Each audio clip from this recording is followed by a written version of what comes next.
জঙ্গি সন্দেহে গ্রেফতার আরো এক বাংলাদেশের নিষিদ্ধ জঙ্গি সংগঠন আনসার আল ইসলাম ওরফে শাহাদাতের সদস্য আরো একজনকে গ্রেফতার করা হলো। চেন্নাই থেকে তাকে গ্রেফতার করেছে বেঙ্গল এসটিএফ এবং এই নিয়ে গ্রেফতারের সংখ্যা বেড়ে দাঁড়ালো ৩।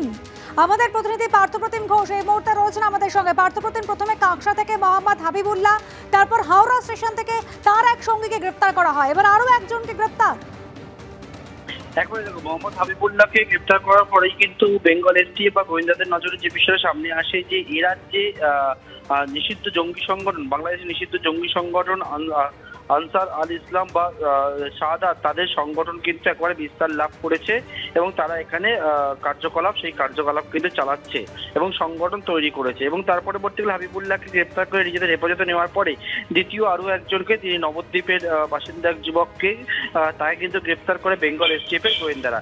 এর পরবর্তীকালে তারা কিন্তু যখন এদেরকে জিজ্ঞাসাবাদ করতে শুরু করে, সেক্ষেত্রে এরা যে কথোপকথন করতো বা কমিউনিকেশন করতো, সেই কমিউনিকেশনে দেখতে পাচ্ছে ভিআইপি যে অ্যাপ, সেই অ্যাপে অনেকেই কিন্তু এই সংগঠনের সঙ্গে যুক্ত হয়েছিল। এবং হাবিবুল্লাহর আরো এক সহযোগী এই আজকে যাকে গ্রেপ্তার করেছে, তার ব্যাপারে যারা খোঁজ খবর নিতে শুরু করে এবং জানতে পারে যে এই যে যুবক আনোয়ার শেখ, সে মঙ্গলকোটের বাসিন্দা, এই যুবক এবং সেও এই সংগঠনের সঙ্গে যুক্ত এবং হাবিবুল্লাহ সহযোগী হিসাবে অনেককে একেবারে মগজ ধোলাই করে এই নিষিদ্ধ যে জঙ্গি সংগঠন সেখানে নিয়ে আসার কাজ করছিল।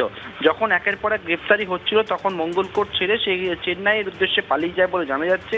এবং গোপন সূত্রে খবর পেয়ে বেঙ্গল এসটিএফ এর গোয়েন্দারা আজকে চেন্নাইতে থেকে সকালবেলা পাকড়াও করে আনোয়ার শেখকে এবং ইতিমধ্যে চেন্নাইয়ের আদালতে পেশ করে ট্রানজিট রিমান্ডে পেয়েছে এবং অভিযুক্ত কলকাতায় নিয়ে আসা হচ্ছে। এবং কলকাতা নিয়ে আসার পর দুর্গাপুর আদালতে পেশ করে ফের নিজেদের হেফাজতে নিয়ে এখন জানার চেষ্টা করবে আরো কে বা কারা যুক্ত রয়েছে এই বাংলাদেশি নিষিদ্ধ জঙ্গি সংগঠনের সঙ্গে।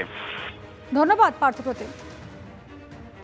বউবাজারে মেসে যুবক ইরশাদ আলম, তাকে পিটিয়ে খুনের অভিযোগ, মোবাইল চুরির অভিযোগে তাকে পিটিয়ে খুনের অভিযোগ, মোবাইল চুরির অভিযোগে হাত পা বেঁধে মারধরের অভিযোগ কয়েকজন আবাসিকের বিরুদ্ধে। কলকাতা মেডিকেল কলেজ হাসপাতালে নিয়ে যাওয়ার পথে মৃত্যু হয় তাঁর। মৃত ইরশাদ আলম টিভি মেকানিক ছিলেন, চাঁদনি চকের একটি দোকানে কাজ করতেন।